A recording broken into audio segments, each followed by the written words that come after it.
My name is Elizabeth Wathuti. I am a youth climate activist from Kenya.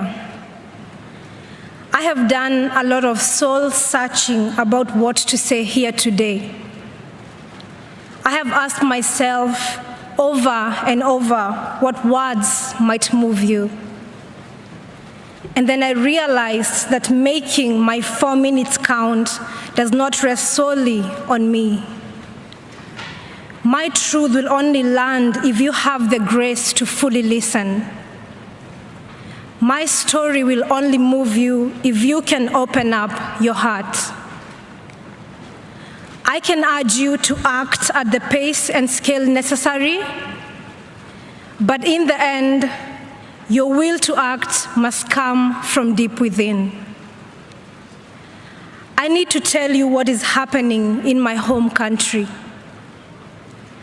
Right now, as we sit comfortably here in this conference center in Glasgow, over 2 million of my fellow Kenyans are facing climate-related starvation. In this past year, both of our rainy seasons have failed, and scientists say that it may be another 12 months before the waters return again. Meanwhile, our rivers are running dry, our harvests are failing, our storehouses stand empty, our animals and people are dying. I have seen with my own eyes 3 young children crying at the side of a dried up river after walking 12 miles with their mother to find water.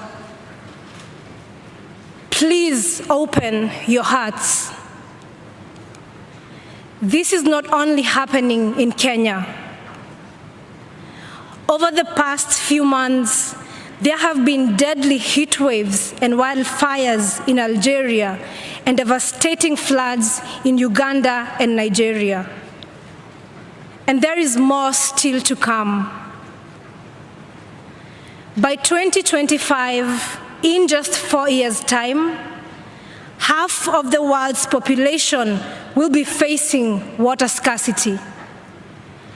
And by the time I'm 50, the climate crisis will have displaced 86 million people in sub-Saharan Africa alone.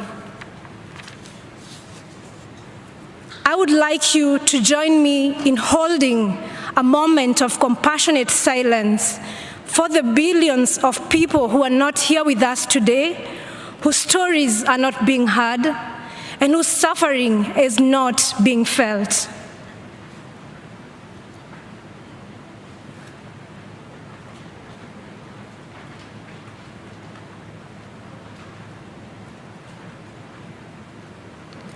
Please open your hearts. If you allow yourself to feel it, the heartbreak and the injustice is hard to bear. Sub-Saharan Africans are responsible for just 0.5% of historical emissions. The children are responsible for none, but they are bearing the brunt.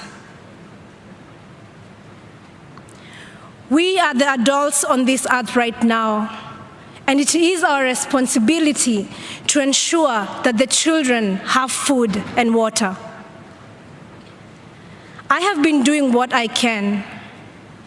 Inspired by the great Professor Wangari Maathai, I founded the Green Generation Initiative, a tree-growing initiative that enhances food security for young Kenyans.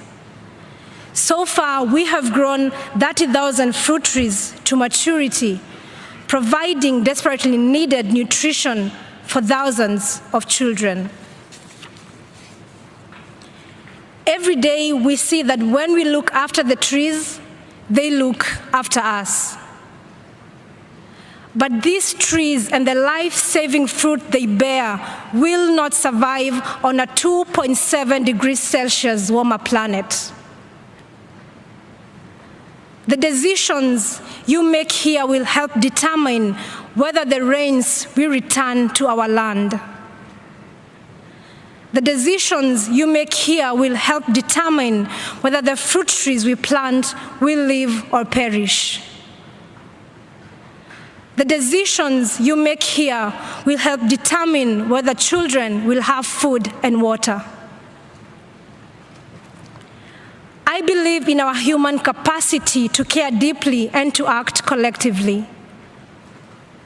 I believe in our ability to do what is right if we let ourselves feel it in our hearts. So for these next 2 weeks, let us feel it in our hearts.